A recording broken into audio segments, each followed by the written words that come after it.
sa lahat, lalong-lalo sa mga ka-driver ko ka-toys.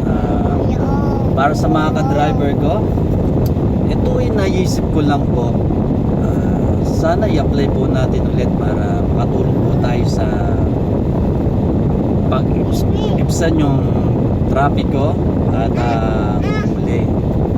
Naisip ko lang po ito bakit hindi po kaya natin gawin yung dati po na nag-umpisa po tayong mag-drive, na meron po tayong takot, meron po tayong disiplina, meron po tayong pag-iingat.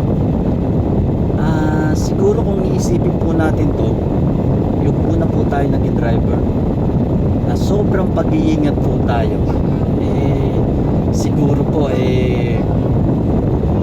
maraming driver na magiging disiplinado.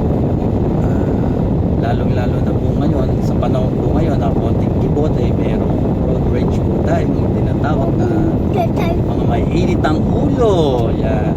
Iiwasan po natin lagi po yung mga ka-driver ko na sana isipin po natin lagi ang ating pamilya para